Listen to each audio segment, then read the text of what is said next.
Salut à tous, c'est Constant qui vous parle. Je suis très heureux de vous retrouver pour ce nouvel épisode sur la chaîne We're Thunder France. Pour cet épisode un peu spécial, je suis accompagné de Tom. Tom, comment vas-tu? Bon, ça va bien. On va parler un petit peu NBA Cup aujourd'hui. Ça va pas être, pas être habituel. On va pas dire qu'on avait une hype énorme autour de la NBA Cup, hein, mais on va en parler. Il y avait 3 matchs contre 3 bonnes équipes, donc ça va être intéressant à analyser. Déjà, premièrement, je commence par ça. OKC a raté le back-to-back. Le back-to-back premier de régulière l'an dernier et NBA Cup. Ça aurait été le back-to-back le plus éclaté, je pense, niveau palmarès, mais Bah, c'est raté. 2 fois first seed, 2 fois éliminé, tu vois, ça marche bien par Ouais, contre. c'est dommage. C'est coup dur. Mais ouais, on va parler de ces matchs-là. On sort de la défaite face aux Bucks. On va parler de ce qui s'est passé cette semaine, parce qu'il y avait deux, trois petits trucs intéressants à discuter. Ouais, c'est ça. On va revenir sur la NBA Cup slash Hit Season Tournament slash Coupe de la Ligue slash Leader Cup slash Fly Emirates Qatar Trophée des Champions. Enfin bref, on va revenir sur cette coupe qui n'a strictement aucun intérêt. Hein. On va être très honnête, hein, puisque pour le coup, j'ai dormi moi durant cette nuit. C'est pour vous montrer à quel point mon désintérêt pour cette finale était absolument total. Les quarts de finale et les demi-finales étaient un peu plus intéressants parce qu'ils comptaient pour la saison régulière. Heureusement, OKC a remporté ces 2 matchs-là. La finale, c'était autre chose. C'était un autre type de performance. Mais c'est là où on voit que OKC est quand même très fort. C'est que OKC a choisi le seul match qui compte pas, littéralement, dans les stats, qui compte pas pour les ratings, qui compte pas pour les performances individuelles, pour livrer sa pire performance de la saison. Donc voilà, toujours un net rating extraordinaire, toujours un net rating de qualité, toujours la meilleure défense historique, parce que cette finale n'a pas compté, donc au moins tu es tranquille sur ça. Mais voilà, on est là pour parler des 3 petits matchs du Hit Season Tournament. Avant ça, n'oubliez pas de vous abonner partout, que ce soit sur Twitter, que ce soit sur Instagram, que ce soit sur YouTube. Allez follow la chaîne sur Twitch, mettez des petits pouces, des petits commentaires, voilà, ça fait toujours plaisir, ça aide à booster la chaîne qui petit à petit va arriver à la barre symbolique du millier d'abonnés. Donc voilà, ça va être une barre qui sera franchie bizarrement. La chaîne prend plus d'abonnés en 1 an et demi qu'elle a pris sur les 3 années de reconstruction. On se demande bien Étonnant. pourquoi. On se demande bien pourquoi. Mais Malédon et non. Poku n'attiraient pas assez. Je pense Ça tire. pas, je pense pas. Je pense que les défaites de 73 points n'intéressaient pas les fans. Pas sûr. Pas sûr. Ouais. Mais il y en a qui sont là depuis le début. On les salue et même les petits nouveaux, on vous salue, on vous remercie pour votre fidélité. Avant ça, non pas du tout, mais passons du coup au cœur de l'épisode qui est ces 3 matchs de la NBA Cup. On va pas revenir sur les phases de groupe, hein, parce que bon, le match face aux Suns, la défaite face aux Spurs, la victoire face aux Lakers et le démontage en règle du Jazz, bon, ça remonte déjà un petit peu et c'était pas franchement ce qu'il y avait de plus intéressant. Non, on va se concentrer sur les 3 matchs qui auront lieu dans un stretch d'une semaine, à savoir la victoire 118-104 face à Dallas, un match exceptionnel, hein, on va être très honnête, grosse ambiance, contrairement aux demi-finales et à la finale où c'était dans une ambiance de cathédrale. Hein, c'est ça de jouer dans une ville qui n'est pas une ville de sport, qui est constituée uniquement de touristes et de gens de passage. Mais voilà, victoire d'OKC face à Dallas et ensuite ça leur a permis aux Thunder de se qualifier pour les demi-finales pour y affronter leurs meilleurs ennemis du moment, à savoir les Rockets, une autre franchise du Texas, un autre potentiel rival, et de l'emporter là aussi 111-96, non sans difficulté, mais quand même avec un écart relativement significatif à la fin du match. Cette qualification en demi-finale a permis à OKC et a donné le droit à OKC de se faire démolir par les Bucks 97-81. 81 points marqués. Heureusement qu'il y a 3 points pour finir le match, parce que sinon tu finissais à 78. C'était la marque la plus basse de toute la NBA sur la saison. Donc OKC a vraiment choisi le pire match, je pense, pour livrer sa pire prestation de la saison en antenne nationale, finale de NBA Cup. Il n'y avait qu'un seul match à regarder, donc vraiment tout le monde regardait le caca en 4K qu'a posé le Thunder. Mais voilà, un très mauvais match. Malgré tout, malgré, je sais, certains qui commencent à s'emballer négativement suite à cette défaite, il y a quand même des choses très positives, il y avait des choses un peu moins positives, mais voilà, on va tâcher dans cet épisode de parler justement de nous, ce qu'on a vu sur ces 3 matchs, de ce qu'on a bien aimé, ce qu'on a un peu moins aimé. Tom, je vais te lancer, on va faire par ordre chronologique avant de faire potentiellement par ordre thématique. Sur le match face à Dallas, alors je sais pas pour toi, mais c'était mon côté le match que j'attendais le plus de ce in-season tournament, avant même le match face à Houston, avant même la finale, c'était la revanche face à Dallas. Bon, il n'y avait pas la magie noire de PJ Washington, mais OKC a quand même su livrer une grosse prestation à domicile face à un adversaire qui, d'habitude, ne lui réussit pas forcément. Ouais, exactement. Moi aussi, c'était le match que j'attendais le plus parce qu'on savait que c'était Rockets Warriors, donc on souffle, on les joue tout le temps, c'est insupportable. Dallas, c'est un peu même on le disait en preview, c'est un peu l'affiche qu'on projette si on devait faire des pronostics en finale le conf à l'Ouest. C'est l'admis de l'an dernier perdu par OKC, c'est toujours un adversaire qui est intéressant à jouer et qui est toujours dur à battre. Et là, c'est vrai qu'OKC a fait une excellente prestation. À noter quand même avant le match. Petit regret de mon côté parce que ça aurait été bien de voir comment OKC aurait négocié le match s'il avait été là, mais PJ Washington était absent. Bourreau, Luka Doncic, Kyrie Irving, on s'en fout, mais PJ Washington n'était pas là. Quentin Grimes qui le remplaçait dans le 5 majeur. Parce que Jason Kidd, j'ai l'impression, a essayé de beaucoup plus jouer sur apporter du spacing pour essayer d'écarter la défense et pouvoir après sanctionner en servant Gafford ou Lively dans les airs. C'est un truc qu'on a pas mal vu tenter dans le match. Avec plus ou moins de réussite pour Dallas, notamment quand OKC jouait sans Hartenstein sur le terrain. Le small ball d'OKC avait un peu de mal à défendre ça. Mais voilà, ça a été la tentative de Jason Kidd. Bon, Quentin Grimes n'a pas fait le match de sa vie, concrètement. Donc pour le coup, ça a pas trop payé côté Mavs, et tant mieux pour le Thunder. Donc ouais, c'était malgré tout ça, c'était quand même un match intéressant. Et dans un premier temps, j'ai envie de parler de la défense sur Luka Doncic qui a été complètement annihilé par Luguensdort. Il n'a pas existé du match concrètement. Alors, les stats de Doncic, c'est quoi? C'est du 16 points avec un 5 sur 15, 6 pertes de balles. Enfin, il a pas été bon du tout. Sachant qu'il met 8 points dans le quatrième quart. Ouais, en plus, le match est relativement plié. Mais ouais, il y a un match, il y a un moment dans le match, il a mis 2 tirs, je crois, 1 ou 2 tirs au bout de 3 quarts temps, un truc comme ça. Enfin, c'est vraiment un match horrible de Luka Doncic. Luguensdort qui a été monstrueux.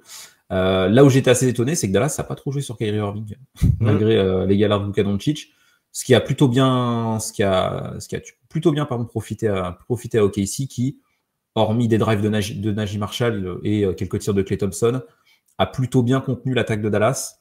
Et de l'autre côté, là je vais peut-être te laisser parler plutôt du côté offensif, mais de l'autre côté, OKC a été très bon, notamment avec une belle adresse de loin. Ouais, pour revenir rapidement sur l'aspect défensif, je pense que il n'y avait pas que la défense de Luguensdort, il y avait la défense collective d'OKC, c'est-à-dire que tu as fait quasiment une box and one sur Luka Doncic, ou en tout cas tu l'as quasiment toujours pris à deux, que ce soit avec toujours Lou Dort, mais avec potentiellement Cason Wallace, avec potentiellement Alex Caruso, avec potentiellement J-Dub, avec Shai Gilgeous-Alexander. Tu as toujours fait une prise à deux en fait sur Luka Doncic et tu as essayé de forcer les autres joueurs de Dallas de te battre.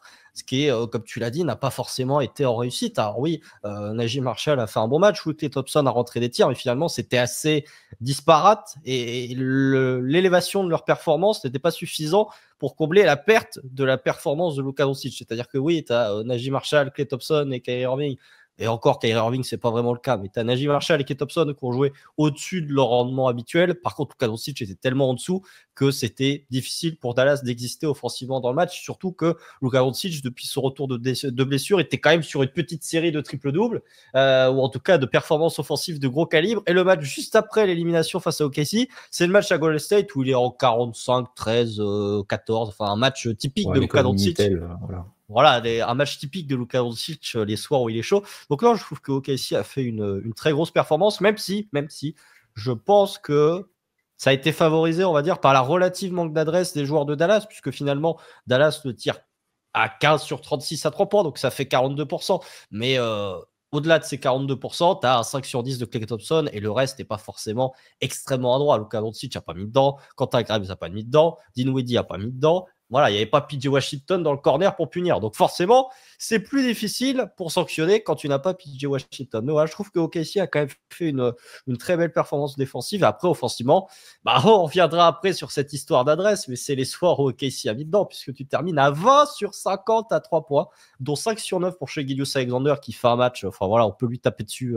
J'ai vu les critiques sur Twitter suite au match face aux Bucks où il dit Anya, Shai Gilgeous-Alexander sur les matchs à gros enjeu, c'est que des lancers francs et sinon il rate tout. Le match face à Dallas, c'était un match face à enjeu. Ça ne l'a pas empêché de faire une énorme performance. Et comme souvent, j'ai envie de dire, même si ça n'est pas toujours à l'avantage de Casey au niveau du résultat final, comme souvent, Shai Gilgeous-Alexander est meilleur que Luka Doncic sur les matchs où les deux s'affrontent. C'était déjà le cas lors de la Coupe du Monde FIBA du côté, je crois que c'était la Thaïlande, il me semble, la Coupe du Monde FIBA.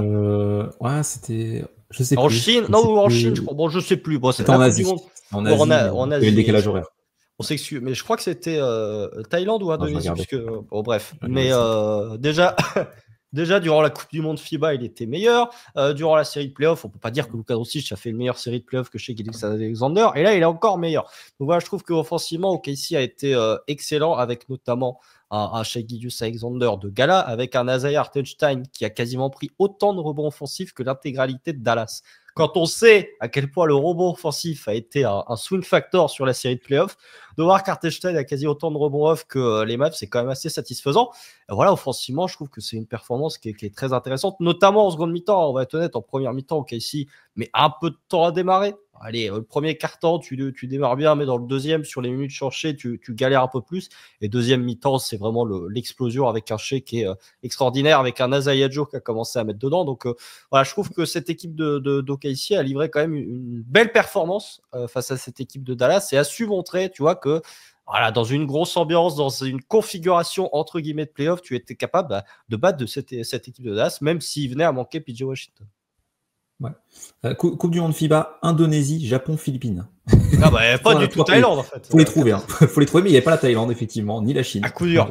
Ouais, la Chine, c'était il y a 4 ans, je crois. C'est quand la France bat les États-Unis. Il me semble que c'était en Chine. Ouais, c'est possible, effectivement. Mais ouais, je suis d'accord. OKC, l'ambiance c'est vrai était top. Le parquet NBA Cup d'OKC était pas si mal, honnêtement. On a vu des atrocités l'an dernier.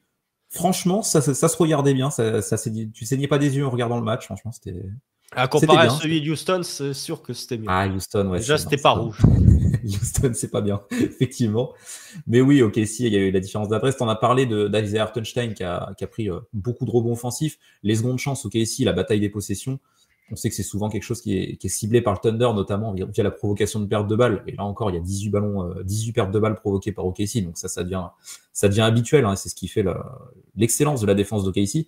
Mais au final, les rebonds offensifs en plus, t'en prends 10 de plus que Dallas. Au final, tu tentes 21 tirs en plus, quoi. 21 tirs en plus, même avec l'écart de lancer, ça reste énorme. Et évidemment, plus tu tentes de tirs, plus tu as de chances de marquer des points. Faut pas avoir un bac +8 en maths pour comprendre ce raisonnement, mais c'est sauf face à Milwaukee. Tu tentais plus de tirs, mais tu marquais autant de points. Après, face à Milwaukee, tout le secteur BTP de Las Vegas a été très satisfait, je pense, de la prestation. Ah bah, ils peuvent construire une nouvelle sphère, là. Voilà. Leur grosse sphère, là, ils en avaient une deuxième, là. Une deuxième tour Eiffel. Enfin, faites ce que vous voulez, hein. Il n'y a pas de souci. Mais ouais, contre Dallas, effectivement, OKC a été très intéressant sur ce rebond offensif. Comme dit, l'absence de PJ Washington a forcément joué là-dedans, mais c'est vrai que Isaiah Hartenstein, globalement, était très bon sur les 3 matchs. Hein. C'est un des meilleurs joueurs du Thunder sur les 3 matchs. Sur ce match-là, il a été ultra dominant. En sachant pourtant, sur l'aspect défensif, j'ai oublié d'en parler, mais Dallas a beaucoup essayé de sortir Hartenstein de la raquette et ils n'ont pas tant réussi que ça. Ça, c'est un point qui est intéressant. Hartenstein arrive à montrer pas mal de qualité de placement et de mobilité, donc en essayant de switcher sur lui via les traps ou du pick and roll. Dallas avait plutôt la bonne idée de le sortir de la raquette, mais ça marchait pas tant que ça. Donc ouais, on a eu un Isaiah Hartenstein précieux avec les chiens de garde défensifs habituels derrière qui assurent. Hein, donc Luguensdorf sur Luka, mais Cason Wallace fait un excellent match contre Dallas concrètement. Via de l'apport au rebond offensif en plus de sa défense. Enfin, vraiment, il a été excellent. Il y a une bonne entrée de Kenrich Williams, il y a du Caruso qui est productif. OKC, via sa défense, a encore fait la différence. Et t'ajoutes à ça le 20 sur 50 à 3 points. Même si tu ne provoques pas le lancer, 20 sur 50 à 3 points, plus un Shai Gilgeous-Alexander complètement inarrêtable. C'est très compliqué de battre le Thunder. Ouais, et puis c'est intéressant que tu parles de Cason Wallace parce qu'il a, entre guillemets, reçu le même traitement qu'a reçu Josh Giddey lors des playoffs l'an dernier de la part de Dallas. C'était lui, le gars qui était laissé ouvert dans les corners et qui on te disait vas-y, shoot mon grand là avec tes 28% sur la saison.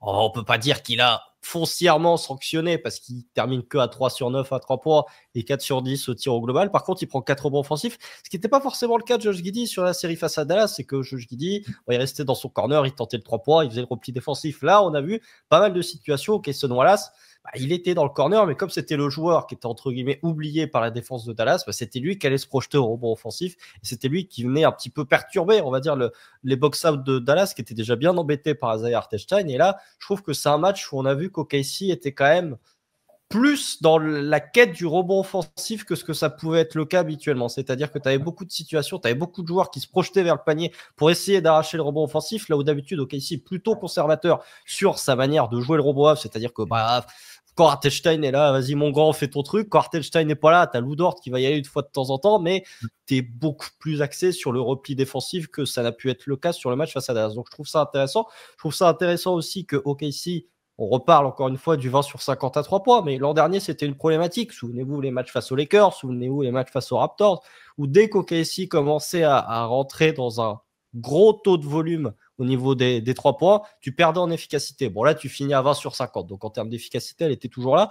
Il y a un dernier point avant de te repasser la parole, Tom, que je trouve intéressant aussi, c'est que de par l'absence de PJ Washington, Dallas n'avait pas de défenseur à mettre sur chez Gilgeous-Alexander. C'est-à-dire que l'an dernier, il y avait, il y avait PJ Washington, mais il y avait Derrick Jones Jr. aussi qui était sur lui. Najee Marshall l'avait défendu un peu durant les playoffs 2024. Et là, du coup, Dallas, ils se disent, bon, on va remettre Najee Marshall. Ça s'est pas bien passé du tout.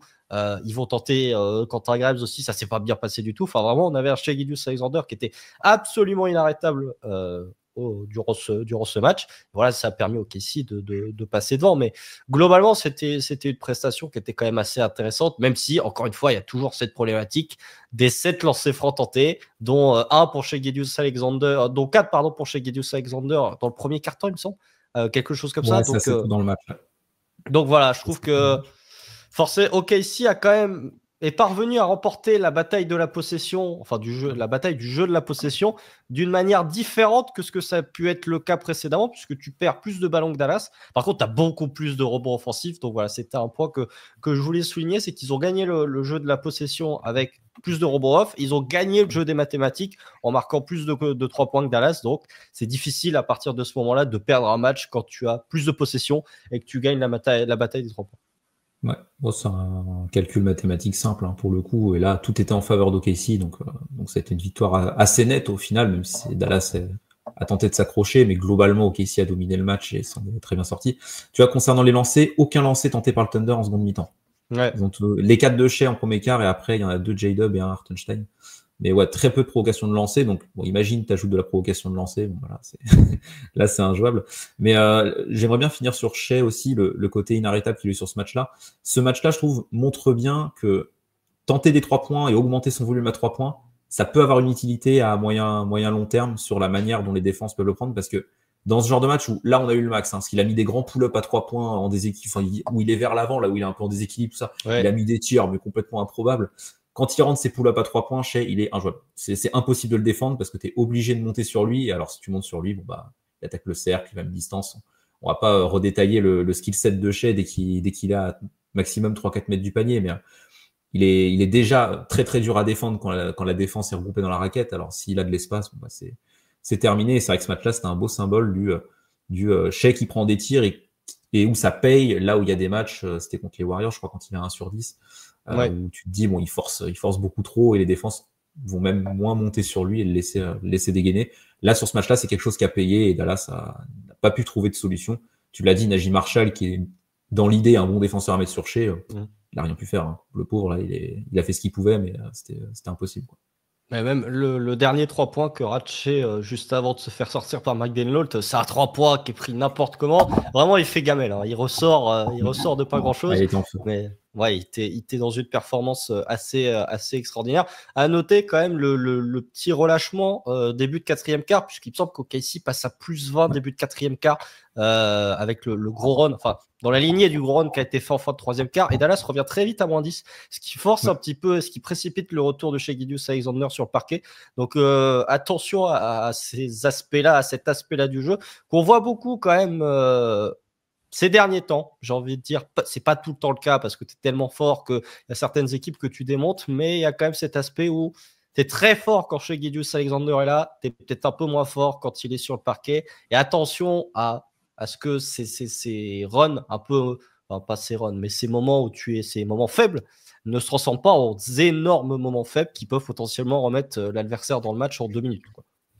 Ouais, bah l'idée, on en parlait aussi pour les autres matchs, mais l'idée quand Shai sort, c'est que Jalen Williams prenne le relais. Et c'est vrai que sur les 3 matchs de l'NBA Cup, dont ce match contre Dallas, Jalen Williams n'a pas été au niveau offensif, en tout cas, et a même été parfois trop discret, même si C'est étonnant parce que là, il en prend quand même 21 des tirs. Il prend quand même une bonne charge offensive en termes de tentative de tir. Et pourtant, quand tu regardes le match, t'as pas l'impression qu'il prend tout le temps ses responsabilités et qu'il est aussi, qu'il se responsabilise autant qu'on aimerait le voir. Donc, oui, je suis assez d'accord. Faut pas que ça devienne une mauvaise habitude d'OKC le relâchement déjà. Quand tu es une équipe en 20 victoires, 5 défaites, il y a forcément un peu de relâchement à certains matchs, mais faut pas que ça devienne une mauvaise habitude. Et surtout, faut que J-Dub ait plus de place et ait un poids plus important en termes de responsabilité quand Shai sort du terrain, parce que c'est assez insuffisant sur les derniers matchs. Ouais, bon, on parlera de J-Dub peut-être au global pour faire un bilan au bout de ces 3 matchs de ce qui nous a pas forcément plu, mais sur le match face à Dallas, tu vois, j'ai bien aimé l'apport qu'a pu avoir à Kenrich Williams, par exemple, notamment dans le premier quart, où il se retrouve un peu lâché dans le rôle de vas-y, t'es poste 5 et puis essaye de faire des trucs. Ça n'a pas toujours marché, notamment le match face à Milwaukee où ça n'a pas du tout marché, Kenrich au poste 5. Par contre, là, sur le match face à Dallas, j'ai trouvé très intéressant. Le premier quart-temps face à Houston, il est très intéressant. Donc, voilà, Kenrich, ça reste limité, on va dire, dans l'apport qu'il peut avoir dans le temps de jeu. Voilà, au mieux, ça va être ton 7e ou 8e homme sur une bonne soirée. Mais voilà, il t'amène, on va dire, une option supplémentaire, surtout sur les soirs comme le match face à Dallas où il est plutôt dedans, il met dedans à 3 points, il remet un petit peu sur les mi-distances, il est actif au niveau des interceptions, il amène un peu de taille et une capacité qu'il peut avoir pas forcément être un connecteur, mais à être un fluidificateur dans le jeu qui peut permettre à OKC sur certaines situations, notamment les minutes sans Shai, d'avoir une attaque qui tourne un peu mieux que ce que ça peut être le cas habituellement. Ouais, Kenrich en 5, surtout que physiquement, il a l'air d'être bien. Donc, donc tu peux retenter un peu, il faut que ça reste avec parcimonie, mais vu les absents que tu as au secteur intérieur, t'as pas trop le choix de tenter des trucs. Hein. Même Ousmane Dieng n'est pas là, donc, pour le coup. Ouais, mais ça, c'est pour le meilleur. Il aurait pas été tenté non plus, mais tu vois, Dillon Jones, il est plus dans la rotation, mais voilà, avec les absents de t'es obligé de tenter des trucs. Et c'est vrai que le Kenrich en 5 marche plutôt bien, la capacité, oui, comme tu l'as dit, à connecter. J'ai bien aimé, moi, de mon côté aussi, Alex Caruso, dans cette capacité aussi à apporter de la fluidité dans le jeu, un peu de playmaking. C'était, je sais plus si c'est ce match-là où il fait une passe à l'oop où tu as l'impression que c'est un enfant de 2 ans qui tente un lay-up et qui a pas assez de force. Je sais pas si tu te rappelles, mais il fait un genre de. T'as l'impression qu'il va faire un lay-up mais qu'il le foire, et en fait c'est une passe à l'oop pour Hartenstein, si je dis pas de bêtises. Et c'est des petits. C'est possible que ce soit celui-là. Je crois que c'est celui-là, je sais plus. C'est pas les Bucks, mais je crois que c'est Dallas. C'est pas Houston non plus, donc. Ouais, donc ça doit être Dallas, ouais. Et où globalement, Caruso a eu un bon apport, bon, défensivement évidemment, mais a eu un bon apport aussi dans le playmaking pour fluidifier le jeu. Donc, ouais, globalement, de toute façon, c'est une très bonne performance collective d'OKC dans un match qui était très attendu, en tout cas de notre côté. Ouais.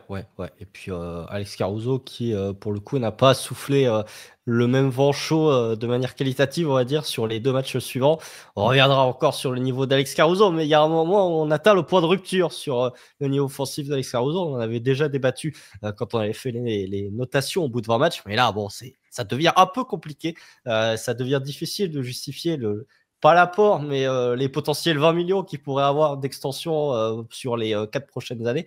Mais voilà, on parlera du cas Caruso qui va nous permettre d'embrayer sur la demi-finale entre OKC et Houston. Belle petite rivalité encore une fois. Ça s'est frotté hein, globalement sur cette NBA Cup. Il y a eu la bagarre entre Cason Wallace et... Enfin la bagarre, le petit frottage. Le tête-tête, quoi. Voilà, le tête-tête, enfin le tête-tête, le tête-épaule. C'est le tête-épaule. Oui, il y en a un qui est plus grand que l'autre. Ouais. Voilà, le tête-épaule entre Cason Wallace et Isaiah Hartenstein. Il y a Lou Dort qui a voulu démarrer un arbitre aussi sur le jump ball qui est sifflé sur Brook Lopez lors du match face à Milwaukee. Il y a Mark Delnault qui s'est pris de technique face à Milwaukee. Il y a Hartenstein qui est venu se frotter avec André Jackson aussi parce que André Jackson décide de mettre une main sur la hanche de chez Gideus Alexander quand il tire à 3 points. Bien sûr, il n'y a pas eu 3 lancés, bien sûr. Hein, Allez, les arbitres du Bucks Thunder... Ah, eux, ça se sentait qu'ils étaient à Vegas depuis la veille, hein, parce que c'était une catastrophe. Hein. Pas depuis la veille. Je pense que Vegas by Night était quand même. Là, c'est dur. Hein. Ouais, c'était trop difficile. Trop de casinos là. Ouais, mais du coup, voilà, le match face à Houston, une première mi-temps horrible, où OKC met 41 points. Franchement, je pensais pas que c'était possible de faire pire que la première mi-temps face aux Rockets, et OKC l'a fait, parce qu'OKC a fait la deuxième mi-temps face aux Bucks. OKC a réussi à marquer moins de points sur la deuxième mi-temps face aux Bucks que la première mi-temps face aux Rockets. Fallait se lever tôt quand même hein, pour faire moins bien que ça, mais non, j'ai envie de te lancer sur ça, Tom. Une mi-temps, enfin un match vraiment à à deux mi-temps. C'est-à-dire que tu as la première mi-temps, offensivement, il n'y a rien. Hein, on va être très honnête, offensivement, c'est une catastrophe. Tu tires à 33% au tir, tu as 2 sur 18 à 3 points. Tu te sauves par les lancers. Alors, pour une fois, les lancers ont été en faveur de Casey sur ce match. Tu entends 15 en première mi-temps, dont 7 pour Shai Gilgeous-Alexander. Mais bon, c'était assez catastrophique. Tu avais peu de solutions. Tu voyais que c'était un match entre les deux meilleures défenses de NBA. C'est que tu avais assez peu d'espace. Tout le monde était bien positionné et tu avais assez peu d'opportunités de scorer, hormis sur du pur exploit individuel ou du pur shotmaking. Et la deuxième mi-temps, OKC met quand même 70 points à Houston. Il me semble que c'est la mi-temps où Houston a encaissé le plus de points depuis leur début de saison, donc c'est à noter. Où là, pour le coup, tu as de l'adresse absolument partout, parce que tu termines à 58% au tir et surtout 9 sur 12 à 3 points, avec 17 lancés aussi. Hein. Donc c'est, je pense, le plus haut total de lancers francs tentés par OKC depuis ce début de saison. Donc voilà, moi j'ai envie de te lancer un petit peu. Quel était ton ressenti, toi, Top, sur ce match face aux Rockets? Première mi-temps, très difficile offensivement, et deuxième mi-temps, OKC a su trouver les clés, notamment par l'adresse, mais via d'autres points qu'on va évoquer juste après, pour faire déjouer cette défense des Rockets. Bon, certains diraient que c'était pas une première mi-temps horrible, mais une belle première mi-temps défensive qui rappelle l'époque des Detroit Pistons. Non, c'était à gerber, concrètement. Offensivement, c'était dégueulasse. Le 2 sur 18 à 3 points en première mi-temps, il pique. Hein. il pique vraiment fort. OKC met 9 points sur les 9 premières minutes du match. Hein. Vraiment, je me rappelle avant de me coucher, regarder le score, je voyais, il restait 3 minutes dans le premier quart, je voyais OKC à 9 points. Il bug le score là. Ouais. Et après, en regardant le match, non, effectivement, il n'y a vraiment rien. Il y a vraiment rien qui rentrait. Mais oui, première mi-temps où effectivement, il y avait deux très grosses défenses. Tu l'as dit, on a vraiment vu l'affrontement entre les deux meilleures défenses de la ligue. C'était criant et les deux défenses étaient très bien organisées. Donc ça rajoute un peu de mérite à OKC d'avoir mis 70 pions en seconde mi-temps. C'est que Houston était très bien dans son match du côté défensif. L'avantage, c'est qu'OKC met que 41 points à la mi-temps, mais Houston n'en met que 42 parce que leur attaque aussi est pourrie. Donc oui. Au moins, ça s'est annulé. Mais avec un Fred VanVleet, voilà, je préfère pas en parler. Ah bah c'est pas le même Fred VanVleet que la défaite la victoire de Houston face à OKC à Houston, hein, ça c'est clair. Ah là là, il a dû attendre son 10e 3 points pour en mettre un. Ouais, non, c'était pas le même du tout. Hein. Mais ouais, non, c'était un gros match défensif, mais il y a eu pas mal quand même de maladresse offensivement. Il y a eu rien qui rentrait, mais même des pertes de balles un peu bêtes, des tirs tentés pas très bien inspirés. Enfin voilà, franchement, offensivement, c'était pas très beau. Il y a eu une petite tentative avec du coup l'affrontement des backup 5 entre Steven Adams et Kenrich Williams, l'affrontement de style. Bon bah là c'est un peu de ces deux côtés-là où les deux équipes ont essayé de trouver un peu de rythme offensif parce qu'OKC avec Kenrich pouvait sortir un peu Adams de la raquette et trouver de l'espace. Et côté Rockets au contraire tu pilonnais avec Steven Adams et Kenrich il résistait pas physiquement. Donc c'est un peu le seul moment de la mi-temps où les deux équipes trouvent un peu de rythme offensivement. Mais sinon globalement ouais c'était très accroché. Et côté défensif sur cette première mi-temps, là où OKC a été bon, c'est qu'ils ont réussi à stopper l'attaque de Houston, notamment en isolant Alperen Sengun du reste de l'équipe. Où Sengun a perdu, alors, je sais pas s'il a perdu tant de ballons que ça, mais 3 ballons. Il a quand même perdu 3 ballons. Ouais. 3 ballons, il a 1 sur 7 au tir surtout, et il prend que des tirs en déséquilibre. C'est un peu les one leg qui tentent là, quand il est en confiance, il les met, mais sinon c'est pas un tir qui est totalement acquis pour Sengun. Pas d'accès au cercle. Enfin, il a été très bien muselé par la défense d'OKC et par Isaiah Hartenstein, encore lui. Qui a encore fait un très bon match. Mais ouais, non, ça a été une première mi-temps très très dure à regarder si on aime le basket offensif, mais qui était très accroché. Et comme tu l'as dit, je vais te laisser continuer là-dessus, mais en seconde mi-temps, OKC a enclenché la seconde et a trouvé des solutions offensivement pour faire plier les Rockets. Ouais, bon, on va dire que c'était une première mi-temps pour ceux qui se plaignent du fait que ça défende plus en NBA, qu'il y a trop de 3 points, etc. Enfin voilà, c'était assez cocasse, on va dire, de voir cette première mi-temps. Mais comme tu l'as dit, je te rejoins. Il y avait le côté où OKC a misé un petit peu sur son small ball five pour faire sortir Steven Adams et pour du coup essayer de créer un peu plus de chaos offensivement pour tout simplement faire sortir les intérieurs et aussi créer un peu plus de jeu et d'imprévisibilité dans potentiellement qui est le joueur qui va poser l'écran, qui est le joueur qui va essayer de cut, qui est le joueur qui va driver. Là où avec Hartenstein, tu as beaucoup de jeux à deux avec le porteur de balle, tu as beaucoup de jeux à deux avec Shai Gilgeous-Alexander, tu as beaucoup de jeux à deux avec Jalen Williams, tu as beaucoup de jeux à deux avec Isaiah Joe. Mais voilà, les quelques minutes que tu as eu sans Isaiah Hartenstein, qui fait un très grand match, hein, on va être très honnête, le match face à Houston, bon, il met Alperen Sengun dans sa poche arrière, on va être très honnête, et il termine à, il me semble, c'est 21 points, 8 rebonds, à 9 sur 12 21 points, ouais, c'est ça, 21 points, 9 sur 12. 21 points à 9 sur 12 au tir avec toujours des flotteurs main gauche. Alors on les connaissait à New York, on savait que les flotteurs main gauche n'étaient pas les mêmes, pas le même pourcentage de réussite que les flotteurs de Josh Giddey par exemple, mais voilà, ça c'est du Isaiah Hartenstein dans le texte, mais il a fait vraiment un très grand match offensivement et contrairement au précédent affrontement face à Houston, il n'a pas trop souffert des problématiques de faute. Ce que je trouve intéressant quand même, là où typiquement le premier match qu'il joue face à Houston, il se retrouve très vite sorti dans le match à cause de ces problématiques de faute. Je crois qu'il prend sa 6e. C'est Lou Dort qui prend sa 6e, je sais plus. Je crois que c'est Hartenstein. Mais c'est vrai que dans ce match-là, il est à 2 fautes au bout de 3 quarts temps. Donc en soi, en ayant Asfadé Şengün, c'est une belle performance. Ouais. Donc moins de problématiques de faute, meilleure défense au poste. Et comme tu l'as dit, OKC a tenté un peu. On va dire que les schémas défensifs d'OKC sur les 3 matchs, il y avait quand même beaucoup de prises à 2 sur le porteur de balle. Et advienne que pourra, si jamais il y a un kick-out pour un joueur dans le corner ou si jamais il y a un kick-out pour un shooter à 3 points. T'as essayé, disons que tu as affronté 3 équipes qui étaient avec des porteurs de balles, pas héliocentriques, Şengün c'est pas non plus à ce point-là, mais Luka Doncic, Alperen Şengün, Giannis Antetokounmpo, c'est 3 mecs autour desquels la majorité du jeu offensif passe et tu as essayé de les isoler à chaque fois un peu du reste de l'équipe. Sur Luka et Şengün, ça a bien marché. Bon, sur Giannis, on en parlera après. Mais là, c'est vrai que face à Houston, ça a très bien fonctionné. Et 3 joueurs qui utilisent beaucoup le post-up aussi. Que ce soit un tout petit peu moins Luka Doncic, mais Alperen Şengün et Giannis Antetokounmpo. Et même l'intégralité de l'équipe de Milwaukee a beaucoup utilisé le post-up sur la finale parce que le post-up, littéralement, amenait toujours une prise à 2. Donc, tu faisais un post-up, tu avais un shooter ouvert à 3 points. Donc, la stratégie s'est avérée être assez rapidement payante du côté de Milwaukee.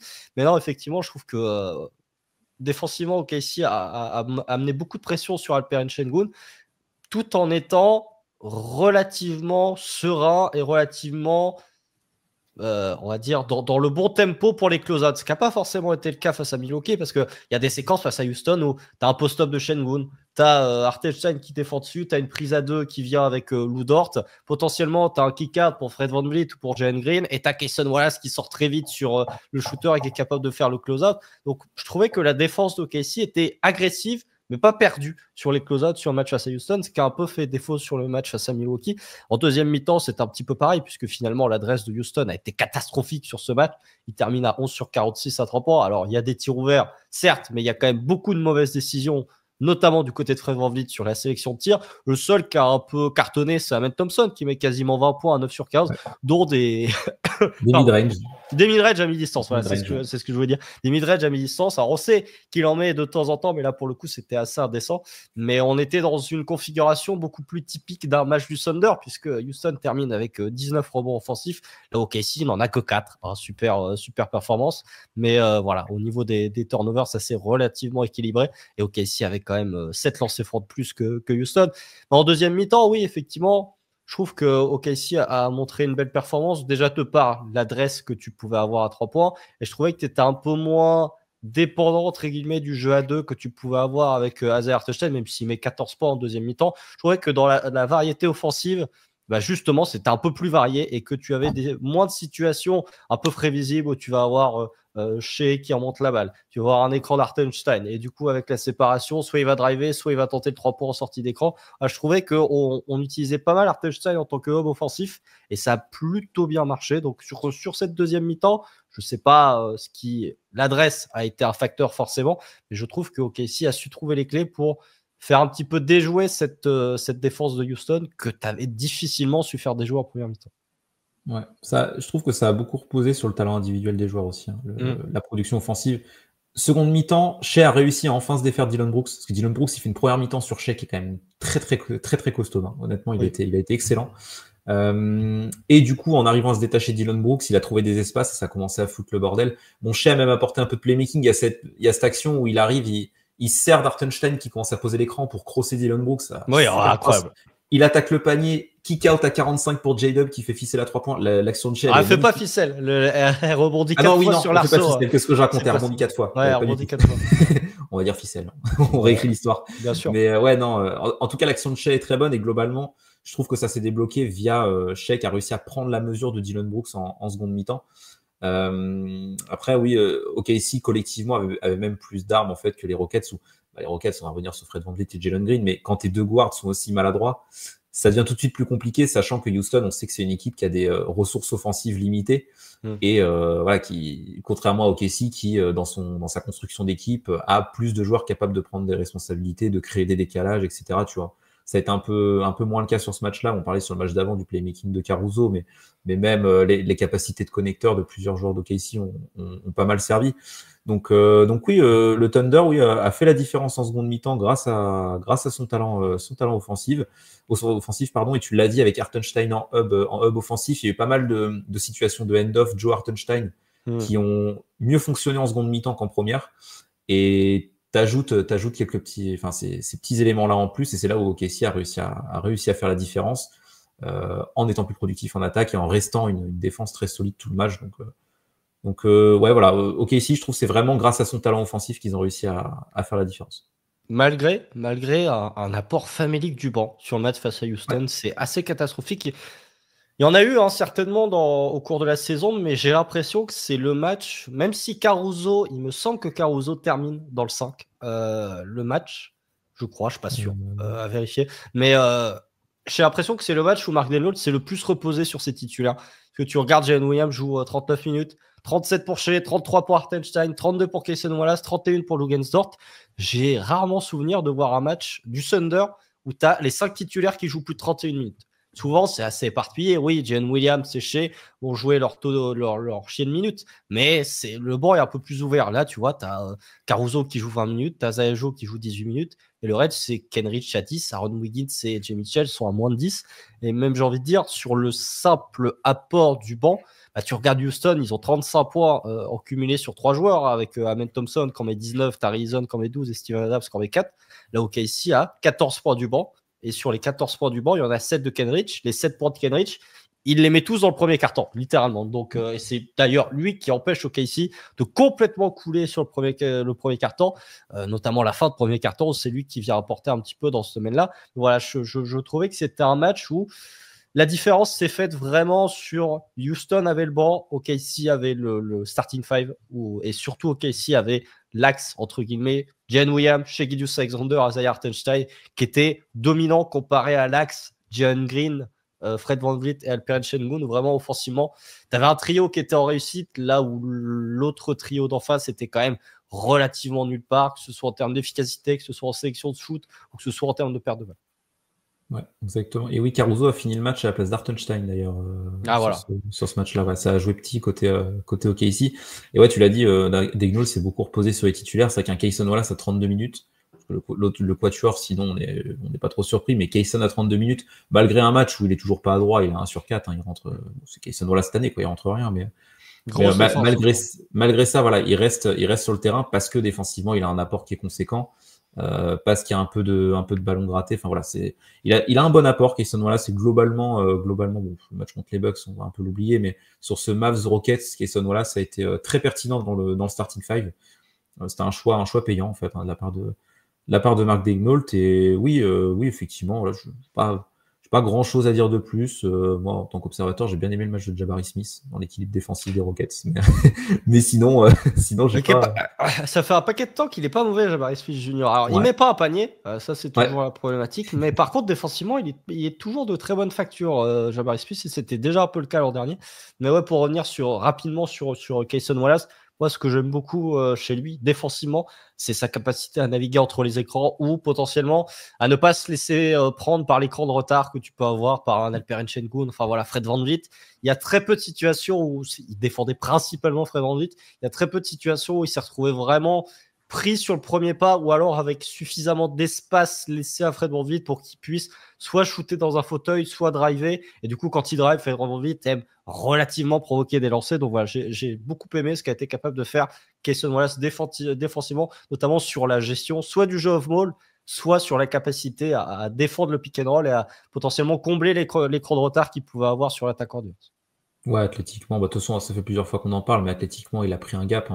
Cason Wallace, oui, c'est très dur de créer un décalage. C'est pas pour rien, même s'il y a des choix pourris, mais c'est pas pour rien que Fred VanVleet tente autant de tirs à 10 mètres. C'est que c'est quand t'as pas de solution, il reste 5 secondes, faut bien dégainer un tir à un moment donné, mais Cason Wallace, il est en face, il te laisse pas respirer. Donc ouais, non, c'est bien, c'est rassurant pour Cason.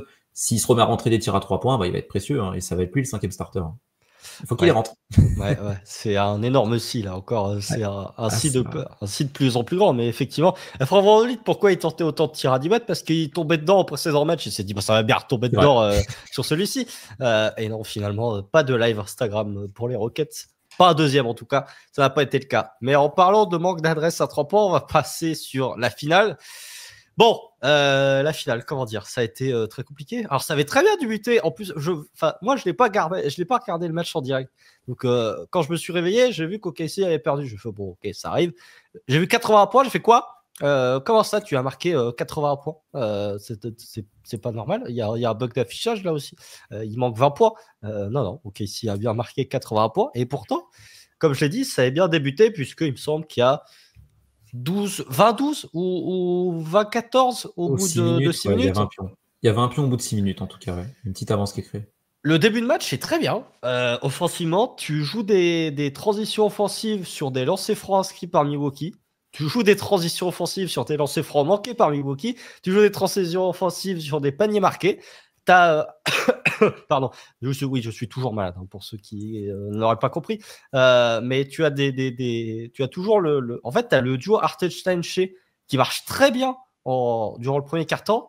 Hartenstein qui fait encore une fois un super match. Enfin, vraiment, les 3 matchs d'Hartenstein offensivement sont très intéressants, même si il a posé d'autres problèmes, notamment la finale face à Milwaukee sur des problématiques de spacing. J'en parlerai juste après. Mais ouais, on est sur une problématique où c'est un non-match du côté de Casey, on va être très honnête. En termes d'adresse, tu finis à, je sais plus, 5 sur 40 000 à 3 points. Alors, ce qui est bien, c'est que les stats vont pas compter. Donc, ça n'impactera pas négativement le pourcentage à 3 points de Casey. 5 sur 32, voilà, sachant qu'il y en a un en toute fin de match. Donc, on va dire 4 sur 31, où tu n'as absolument rien qui tombe dedans. Il me semble que à un moment, tu dois être à 1 sur 18 à 3 points. Enfin, voilà, c'est une catastrophe offensivement.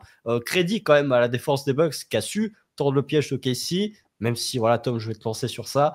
On va dire que le plan des Bucks défensif a très bien fonctionné aussi parce que OKC n'a pas mis un poignet à 3 points. Ouais, 1 sur 17 à la mi-temps, hein, le Thunder. Voilà. C'est horrible. Alors, je sais plus qui le met, ce tir à 3 points. Parce qu'il y a celui de Caruso qui fait un premier quart, mais il compte pas. C'est Shea qui met le 3 points en première mi-temps. À notre meilleur shooter, apparemment, du coup. Mais non, mais ouais, c'était ignoble. Bon, ce qui est bien, c'est qu'on parle d'un match fantôme. On l'a dit, il n'a pas existé ce match. Là, on en parle. On en parle pour rigoler, mais dans 2 semaines, oubliez-le. Il n'a jamais existé ce truc. Ouais. Mais on oui, reparlera après. C'est vrai que tu l'as dit en début de match, c'est vrai que chez Hartenstein se trouve bien et de toute façon Hartenstein depuis qu'il a OKC, j'ai pas vu un mauvais match d'Hartenstein. Hein. Il est tout le temps. Si, il y en a quelques-uns, mais franchement, même quand il est moins bien, il a toujours un petit apport positif. Il est jamais complètement un coup de moins bien.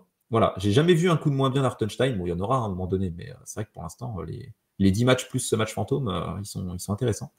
Mais oui, chez Hartenstein se trouvait bien en début de match, ça fonctionnait bien offensivement. Même J-Dub fait un début de match qui est pas trop mal.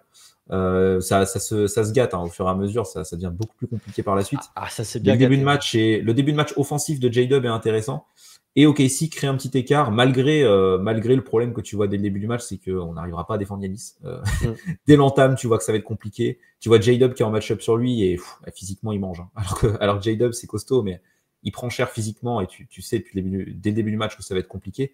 Mais malgré ça, tu te crées un écart parce qu'offensivement, tu as réussi à trouver du rythme.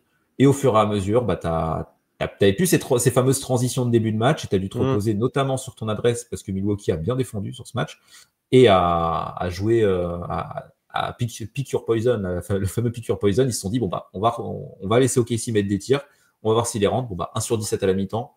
Autant dire que le plan des Bucks de Doc Rivers, il a bien fonctionné et ça s'est pas arrangé au fur et à mesure du match. Il n'y a pas un mec qui a rentré ses tirs.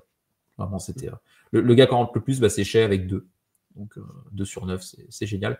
Donc il y a beaucoup de choses quand même offensivement qui n'ont pas fonctionné parce que le Thunder n'apportait aucun danger à 3 points. Donc ça devenait tout de suite beaucoup plus compliqué, surtout face à une équipe qui a une raquette Giannis Antetokounmpo, Brook Lopez pour protéger le cercle. Là, c'est déjà assez compliqué d'attaquer leur cercle comme ça. Si en plus tu rentres rien, ça devient dur. Et qui avait comme objectif de boucher l'accès au cercle. Surtout. Ouais. Parce que, et là, c'est le point que je voulais souligner. Moi, il y a une action qui m'a frappé, c'est en deuxième mi-temps. T'as une situation où Shea, il est à 45 degrés, derrière la ligne à 3 points. Il joue une ISO. T'as Isaiah Hartenstein qui est en tête de raquette. Enfin, en tête de raquette, vous avez compris. Il est face au panier, mais il est derrière la ligne à 3 points. Brook Lopez est sous le panier. Et c'est là où tu vois les situations où tu te dis, OK, Isaiah Hartenstein, potentiellement, il peut poser problème sur certaines situations où il n'est pas impliqué dans le jeu offensif. C'est-à-dire, soit il n'a pas la balle en tant qu'homme offensif, soit il pose pas l'écran. Et là, pour le coup, Brook Lopez ne l'a pas du tout calculé. Et c'est là où tu te dis, si c'est Chet Holmgren qui est derrière la ligne à 3 points, Brook Lopez, il est obligé de sortir. Ou alors, c'est 3 points tentés. Alors, ça aurait pu être 3 points manqués, hein, mais ça aurait été, en tout cas, ça aurait posé une autre problématique. Et ouais, offensivement, je trouve que. En fait, le truc, c'est que tu as vu pour moi une différence. Alors là, je vais faire taper dessus par les fans de KC, mais par la fanbase, mais tu as vu une différence entre les drives de Giannis et les drives de Shai Gilgeous-Alexander. C'est-à-dire que tu as des situations où, vraiment, tu as un drive de Giannis, tu as toute la défense qui collapse, qui vraiment se dirige vers lui pour l'empêcher d'accéder au panier, parce que sur le premier pas, il a déjà déposé son vis-à-vis. Alors que Shai, pour garder un drive de Shai, notamment face aux Bucks, ok, il a de l'espace, mais il n'a pas suffisamment d'espace pour que la défense adverse se dise « Oh là là, il y a danger, on va mettre 4 joueurs sur lui ».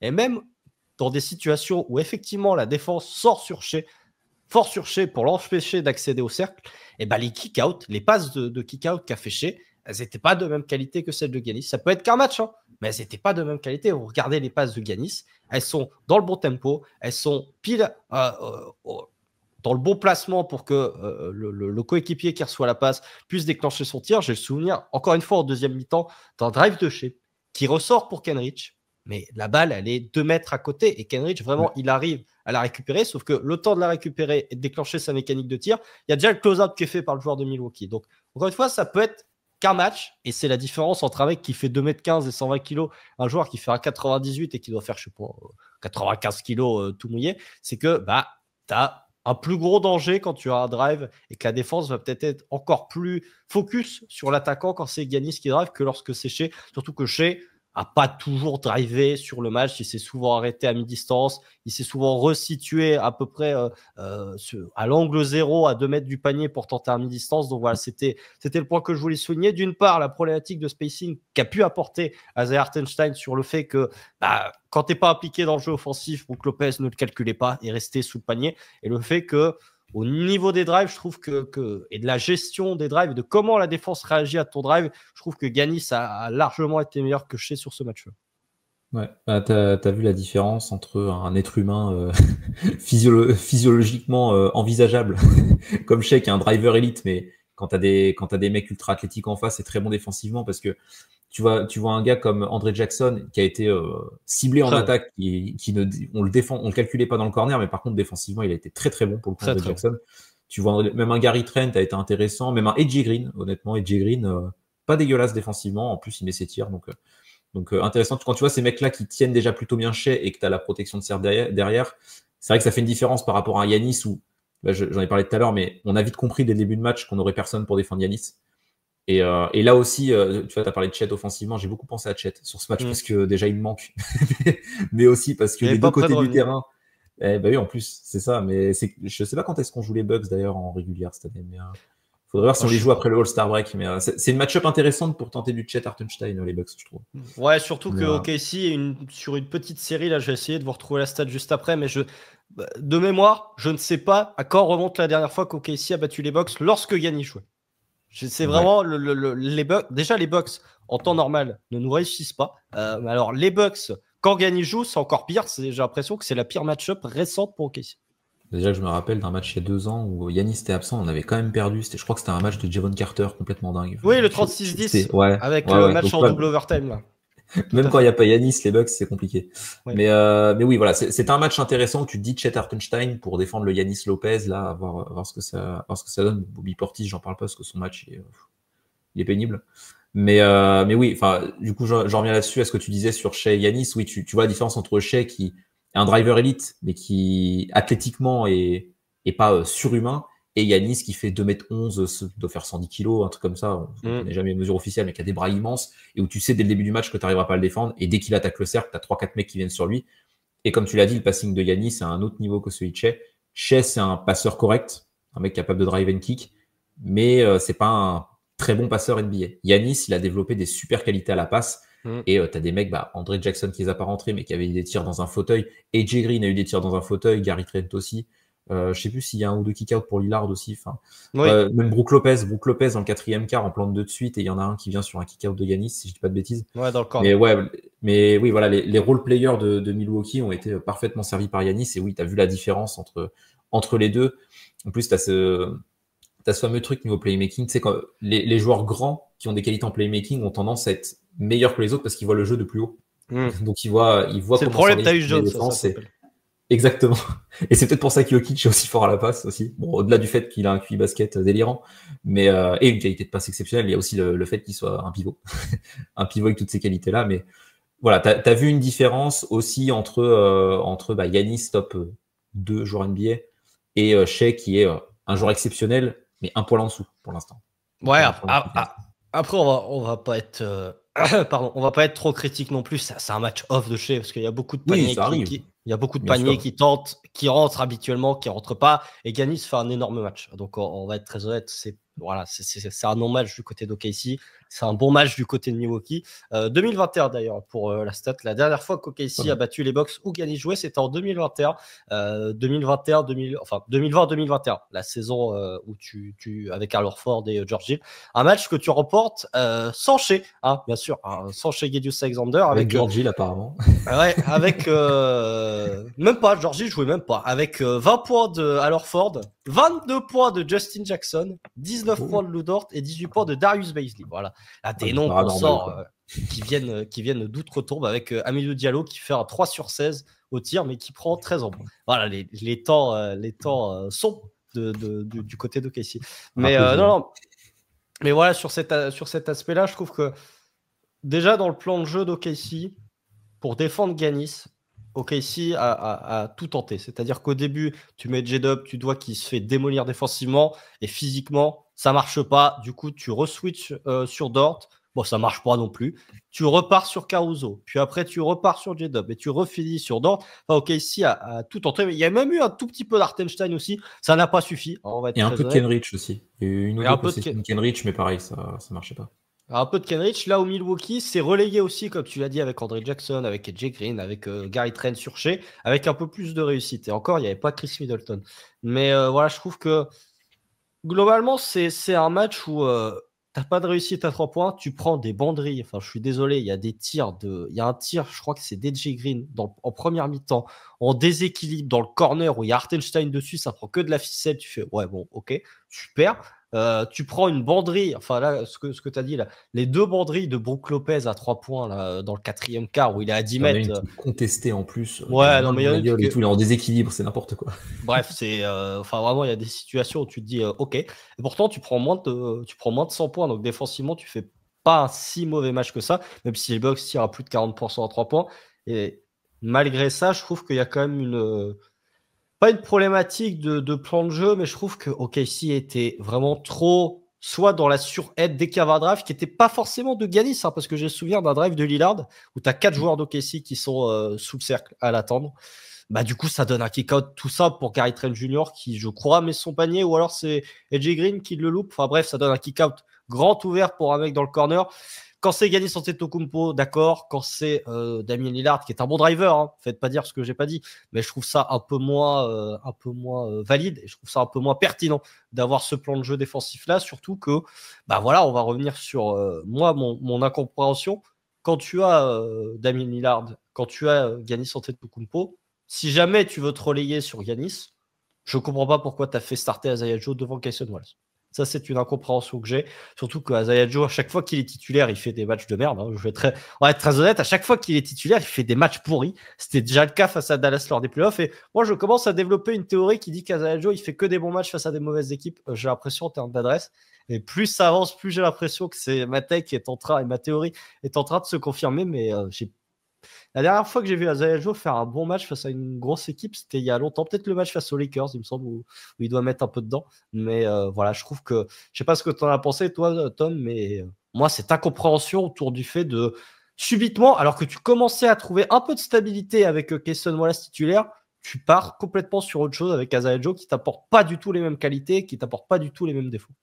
J'ai pas compris, ouais, non plus. J'ai pas. Déjà sortir Cason Wallace. J'ai pas trop compris pourquoi Dort était autant sur Lillard défensivement.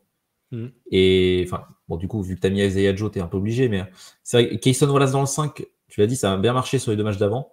Et là, tu affrontes Lillard Yanis, bah, tu fous Kayson sur Lillard et Dort sur Yanis. Enfin, bon, tu peux foutre J-Dub sur Yanis si tu veux, c'était pas con comme idée, tu vois, mais Ça n'a pas marché. Ça n'a pas marché du tout. J-Dub a pris cher, mais bon, c'est Yanis en face, hein, on va pas lui en vouloir pour ça. Mais non, ouais, j'ai pas compris ce choix-là non plus. D'autant plus que si ce choix avait été fait pour sortir Kayson Wallace, que tu estimes trop petit, et que tu mets, je sais pas, Kenrich dans le 5, par exemple, tu tentes un truc, tu te dis, les Bucks sont trop grands, faut qu'on mette un grand. Tu fous Kenrich, à la limite, je me dis, bon, c'est un choix un peu bizarre, mais pourquoi pas. Mais Isaiah Joe, ouais, j'ai pas trop compris, d'autant plus qu'il n'est pas spécialement bon à 3 points cette année, pas au niveau espéré en tout cas. Il est remonté un peu depuis le podcast qu'on a fait sur les notes individuelles, mais c'est pas non plus du grand Isaiah Joe non plus, qui 2 fois non plus d'ailleurs. Mais oui, non, je suis comme toi, j'ai pas trop compris ce choix de Mark Daignault, parce que Kayson Wallace était en forme, et comme tu l'as dit, on avait trouvé un équilibre avec Kayson dans le 5, et on a déjà parlé dans des podcasts précédents, mais le Kayson 5e titulaire, c'est un peu l'idée que tu as envie de développer, j'ai l'impression, côté d'OKC. Et si tu as un 5e titulaire fixe à mettre en playoff, ça serait plutôt lui qui partirait comme favori. Donc j'ai pas trop compris cet ajustement qui n'a pas payé du tout, comme tu l'as dit. Joe, il tire 1 sur 6, il n'a rien rentré, il a été absent sur ce match concrètement. Pas le seul qui a rien rentré, mais vu que lui c'est un spécialiste du tir, c'est quand même gênant, surtout quand tu vois un AJ Green qui envoie ficelle sur ficelle en face dans grosso modo le même rôle. Oui, et puis surtout, moi, ce qui commence à me frustrer beaucoup avec Isaiah Joe, c'est que Hartenstein lui pose des écrans pour qu'il shoot dans un fauteuil. Ouais. Et là, en première mi-temps, je crois que c'est une des premières actions du match où tu as un 3 points d'Isaiah Joe, où vraiment il est dans un fauteuil. Hartenstein lui pose une bête d'écran où il envoie une brique. Et on souffle, hein. Franchement, on souffle parce qu'il y a tellement de situations. Je dis pas qu'il doit tous les rentrer, mais j'ai l'impression qu'il en rentre aucun et ça devient vraiment frustrant. Et le revers. C'est le premier tir du match, hein, d'ailleurs. Bah C'est voilà. le tout premier tir du match, c'est le fameux Joe end-off avec Hartenstein. Hartenstein lui pose l'écran et Joe ouvert à 3 points. Bah voilà. C'est le premier tir du match. Donc typiquement, ça c'est frustrant. Et le revers de la médaille de faire débuter Isaiah Joe, c'est que bah, tu es obligé de faire une prise à 2. Sur beaucoup de situations, c'est lui qui doit défendre. Et le problème, c'est que Milwaukee, comme j'ai dit tout à l'heure, ils ont compris quand ils ont vu qu'un post-up égale prise à 2 systématique, peu importe le joueur qui joue le post-up. Parce que même sur Brook Lopez ou sur Bobby Portis, on a fait des prises à 2.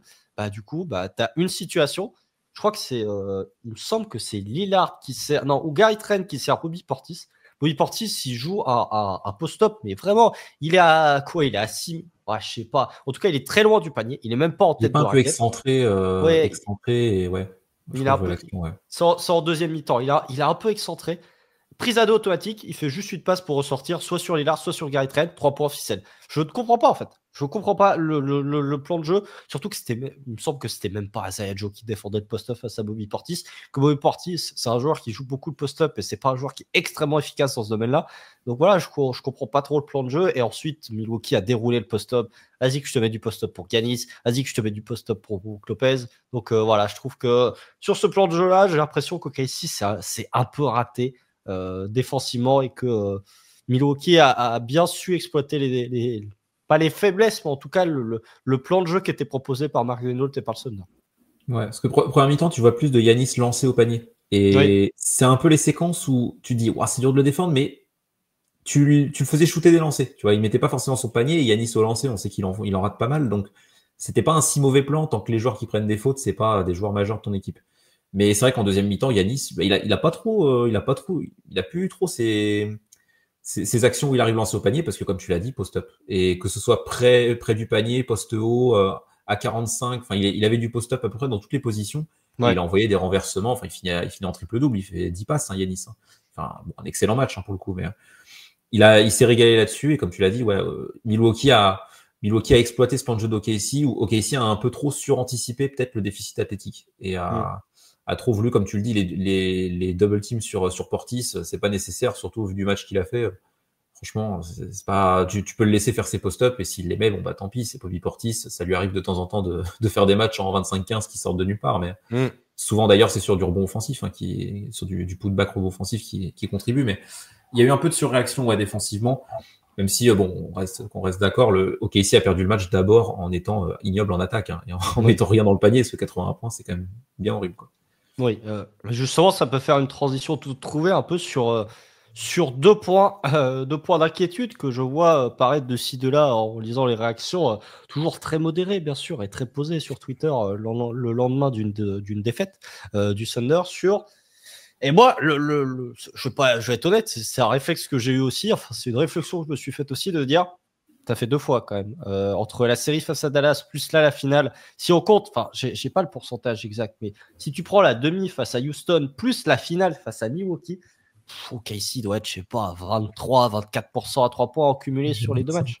Donc, c'est un point où je me dis, attention, quand même, parce que, effectivement, vous pouvez me répondre, oui, mais face à Dallas, c'était aussi un match à enjeu, ils ont mis dedans. Mais je trouve qu'on a quand même eu ce réflexe, peut-être naïf, après la série face à Dallas, de se dire ouais, c'était une mauvaise série en termes d'adresse, c'était un coup de malchance, on était l'équipe la plus à droite à 3 points sur la saison régulière, ça va pas se repasser comme ça si on rejoue Dallas l'an prochain, ou si jamais une équipe nous repropose le même schéma défensif. Là, on est dans une situation où on est au quart de la saison, OKC est 18e ou 17e en termes d'adresse à 3 points. Je pense qu'il va falloir penser au fait que c'est le niveau réel du Thunder cette saison et qu'OKC va peut-être pas remonter en termes de top 10, en termes de 3 points inscrits. Peut-être que l'an dernier, c'était une surchauffe et que cette année, tu es dans une année un peu de down en termes de réussite à 3 points. Mais là, on est à quasi 2 mois de saison régulière.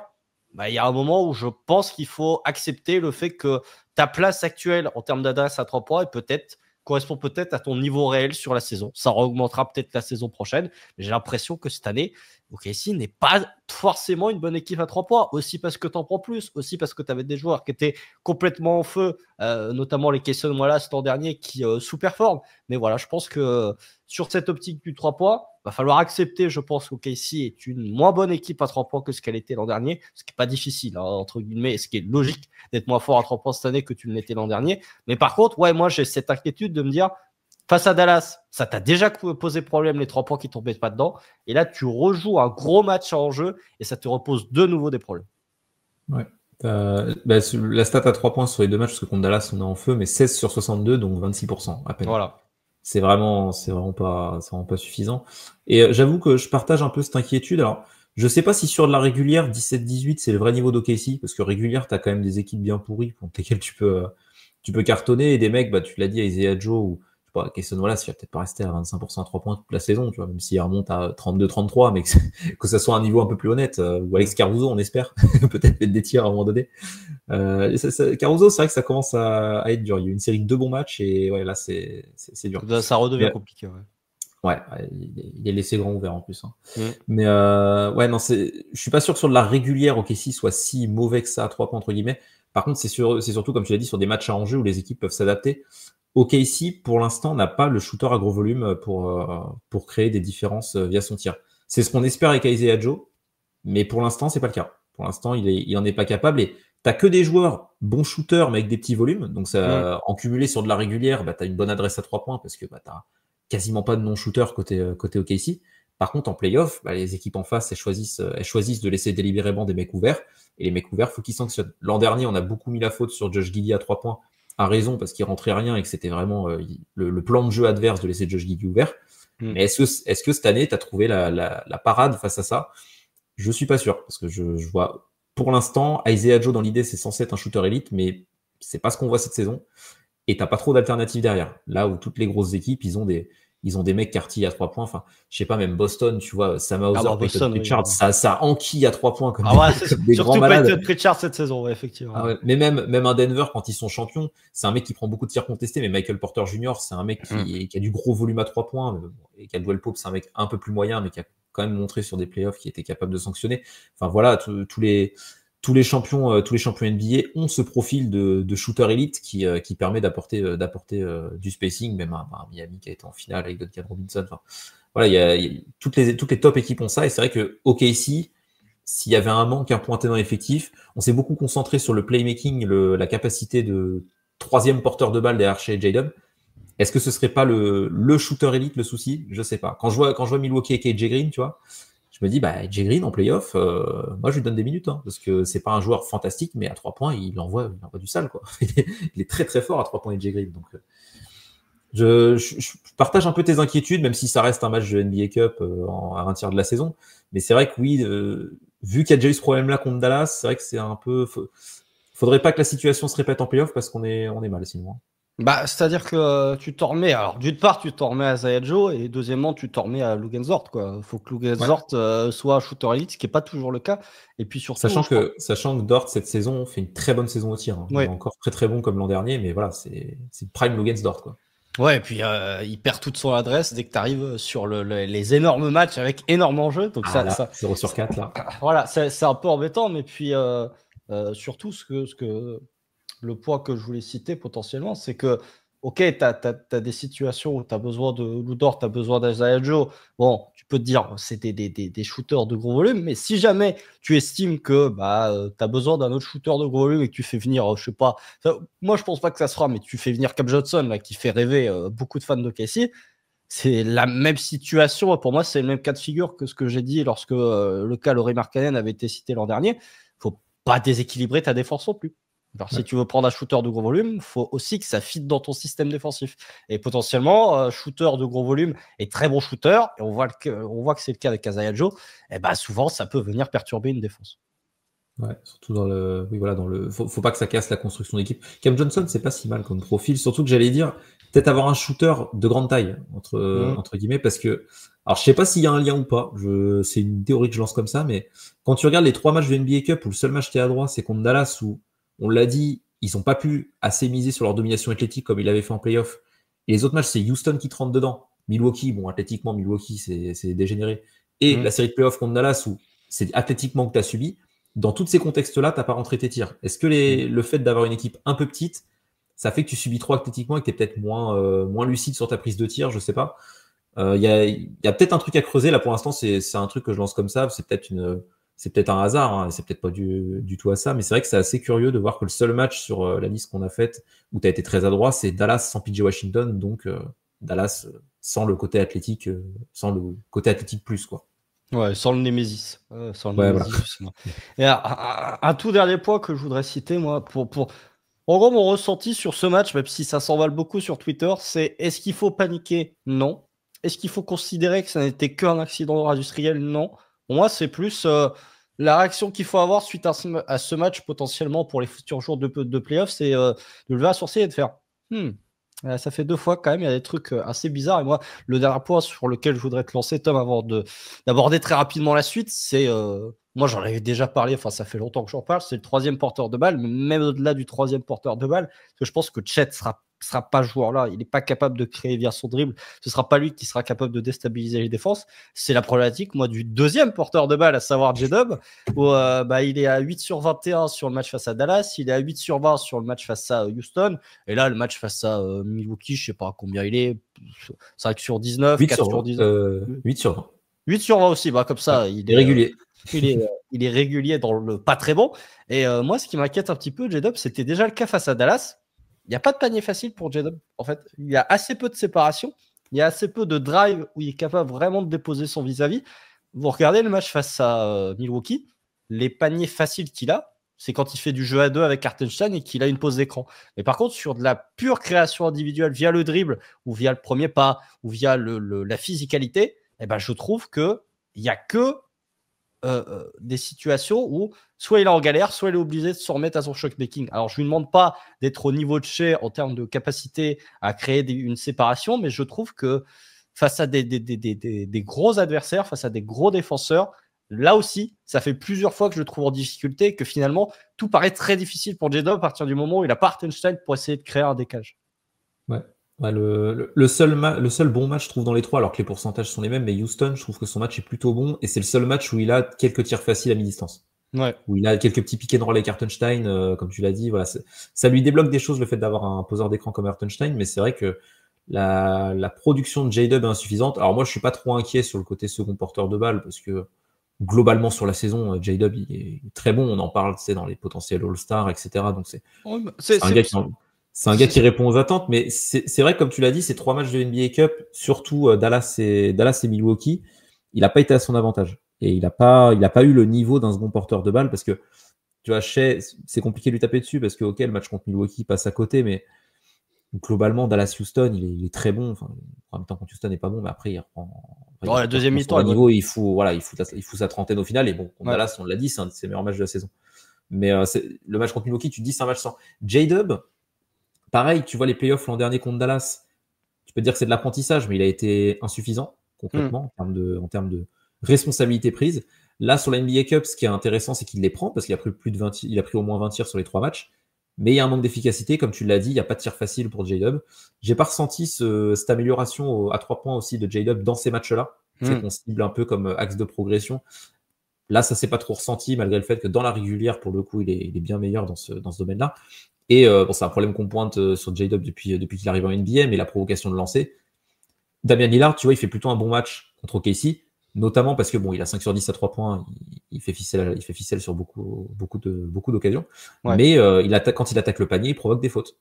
C'est que Lillard, avec l'âge, il est de moins en moins efficace au panier, mais il continue quand même de provoquer des fautes et d'avoir un apport comme ça. Jalen Williams, pour le coup, il n'est pas capable de faire ça, malgré un niveau athlétique qui est au-dessus de la moyenne, en fait, en NBA. Et pour le coup, tu regardes Jalen Williams, ses qualités athlétiques, son style de jeu, entre guillemets, tu te dis, mais ça doit provoquer 5-6 lancers par match, ça doit pas en provoquer. Il a 3 encore cette année, il a quasiment pas progressé. Oui, il a autant de lancers alors qu'il a 3 tirs de plus. Ben, c'est ça, ouais. Donc, c'est pas normal pour un joueur comme Jalen Williams qui aspire à être un numéro 2 d'une équipe qui joue le titre, hein. Concrètement, c'est ça l'idée. Donc, à être un joueur All-Star, à être un joueur calibre NBA ou pas loin, hein. C'est ça qu'on veut de la part de Jalen Williams. C'est pas normal qu'il soit à ce faible niveau au lancer. Et on l'a vu du coup dans ces 3 matchs-là où tu as eu des équipes accrocheuses et Houston-Milwaukee, des très bonnes défenses qui protègent bien le cercle. Assez compliqué pour un gars comme Jalen Williams. Donc ouais, je suis assez d'accord. C'est pas le stretch de match le plus rassurant de la part de J-Dub à ce sujet-là, même si je suis pas trop inquiet sur le côté second porteur de balle. C'est plus soit un peu plus dangereux au panier. Second porteur quand je disais second porteur de balle, c'était plus sur le côté second créateur, mais pas créateur pour les autres, créateur de son tir. Et j'ai aucun doute sur le fait que sur la saison régulière, ça va continuer à cartonner, mais c'est sur les playoffs où tu commences à te poser une interrogation, puisque le seul avantage, entre guillemets, de cette NBA Cup absolument tout pourri, c'est que tu joues des matchs à haute intensité qui ressemblent à des matchs de playoffs. Donc du coup, tu peux un peu juger. En tout cas, c'est des matchs en jeu. Mais voilà, c'est sur ce côté second créateur. Et un tout dernier truc, moi, que j'ai pas aimé, c'est pas le détachement qu'il peut avoir, mais il nous fait une réponse, là, J-Dub, en conf de presse, où il dit il y avait beaucoup d'argent en jeu, 500 000 $, et où lui et Shea se fendent la gueule juste après que J-Dub dise ça. Alors déjà, tu vois que les joueurs NBA sont complètement déconnectés, puisque tu rigoles en disant « Oh, on n'a pas gagné 500 000 $. » Bon, c'est une broutille pour nous. Mais voilà, j'aime pas ce côté un peu de détachement. Alors après, il sera très bien en disant que oui, machin, ça va nous servir d'expérience, mais attention, il y a la réponse en conf de presse, il y a le fait que ça commence à se frotter pas mal avec les autres équipes. Attention à pas devenir quand même un peu trop, comment dire, pas coquille, j'ai pas le terme français, mais attention à pas switcher un petit peu de mentalité, à devenir pas un peu arrogant, mais pas dans la même mentalité que tu pouvais être l'an dernier où t'avais aucune bagarre en conf de presse, t'avais des joueurs hyper sérieux. Enfin voilà, c'est peut-être un tout petit détail, mais j'avoue que la réponse, quand j'ai vu ça, je me dis bon mec, sois un peu, enfin voilà, tu viens de te prendre une bonne branlée, tu te fends la gueule en conf de presse en disant ça, c'était que 500 000 $. Je sais pas si c'était le bon moment ou la bonne réponse vraiment à faire. Bref. Sachant qu'il n'a pas signé son extension, Jalen Williams. Attention. Oui. Petite pensée pour Brandon Carlson, parce que lui, 500 000 $, je pense, ça lui aurait fait plaisir. Oui, ou Jay Mitchell aussi, qui a un toué, voilà. Voilà, Jay Mitchell ou Jalen qui voulait certainement faire des trucs pas très catholiques, je pense, du côté de Vegas avec ses 500K. Mais non, mais en tout cas, voilà, ils ont eu 300K parce qu'ils ont participé à la finale, donc ils sont contents. Oui, c'est déjà très bien. C'est plus que ce que 99,999% de la population mondiale ne touchera jamais durant l'intégralité de leur vie. Donc, c'est déjà très bien.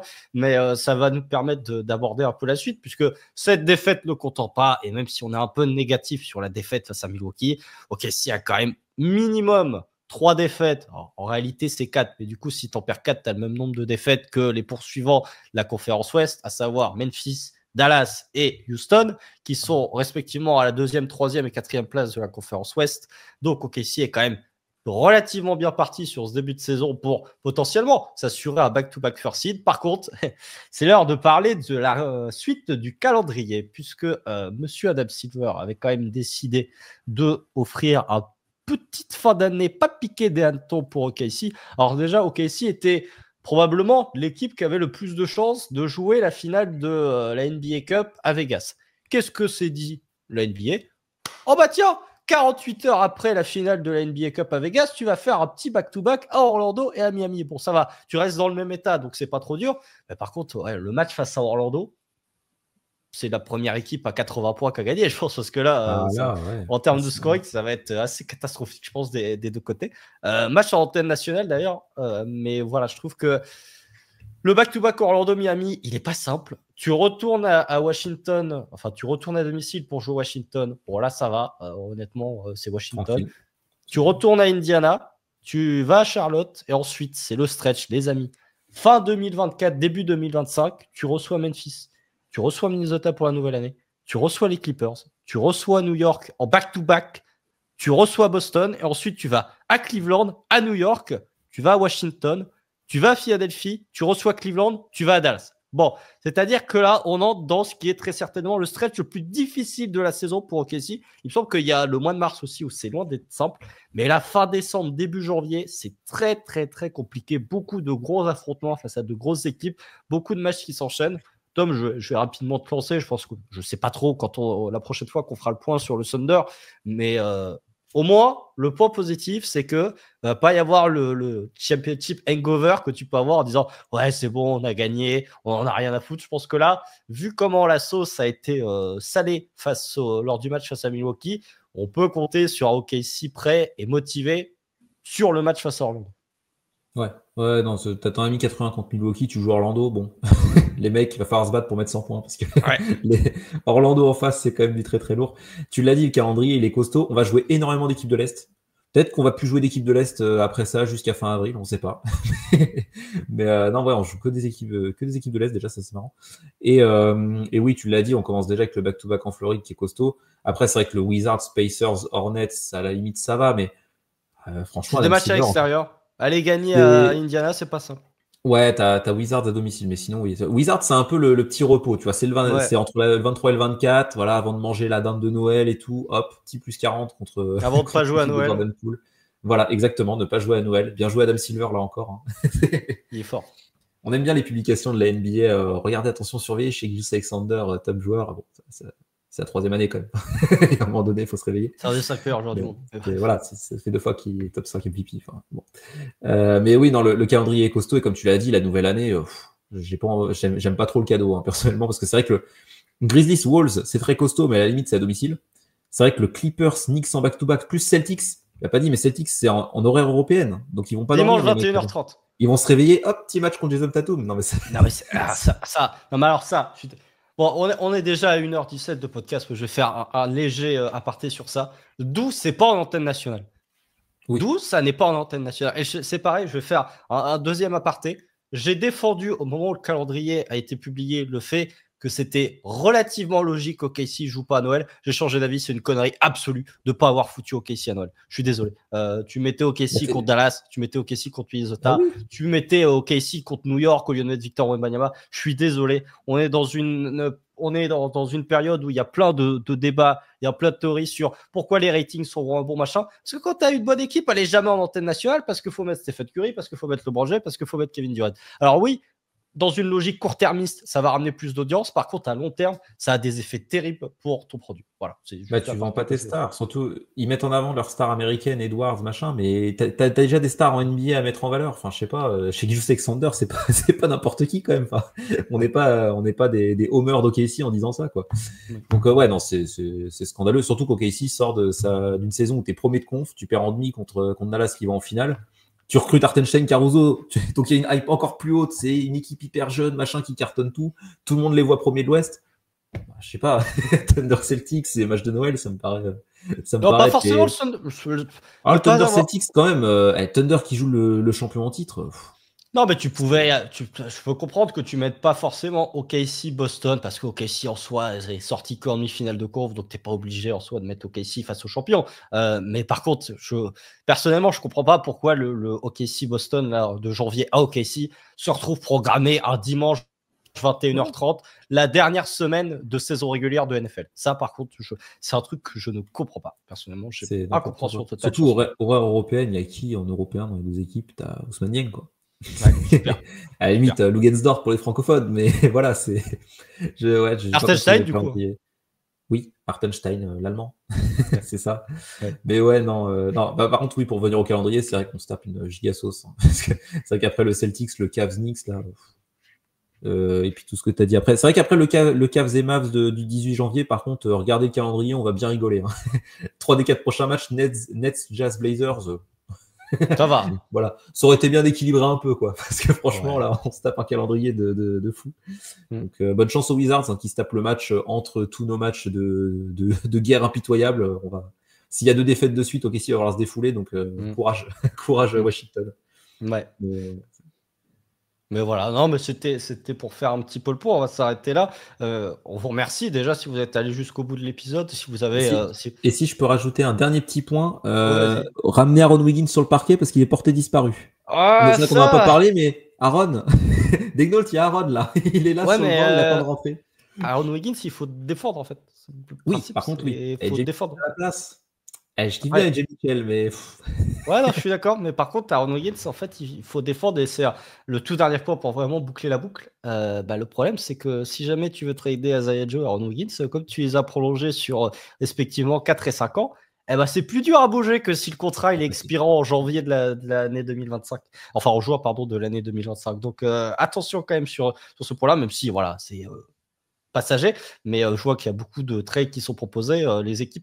Des équipes en construction vont difficilement vouloir récupérer 2 joueurs qui ont respectivement 3 et 4 années de contrat en dehors des team shop. Mais voilà, c'était le tout dernier point. Mais en tout cas, merci à vous de nous avoir écoutés. Merci à vous d'être allés jusqu'au bout de l'épisode malgré ma voix absolument catastrophique, malgré mes toussements intempestifs. J'ai essayé de mute pour que ça ne s'entende pas. Mais voilà, comme d'habitude, abonnez-vous partout, que ce soit sur YouTube, sur Twitter, sur Instagram. Allez follow la chaîne sur Twitch. Mettez les petits pouces si la vidéo vous a plu. N'hésitez pas à interagir en commentaire sur les points qu'on a abordés, notamment sur le côté un petit peu spacing et la création individuelle de Jane Williams. On vous souhaite de très bonnes fêtes de fin d'année. Je pense que Tom est déjà en train de nous préparer un petit Thunder Quiz, pas piqué des hannetons, qui arrivera d'ici fin d'année, début 24, début d'année 2025. Et puis d'ici là, portez-vous bien. Regardez de la NBA parce que ça fait toujours plaisir. Bonne fête de fin d'année à vous. Salut! Salut!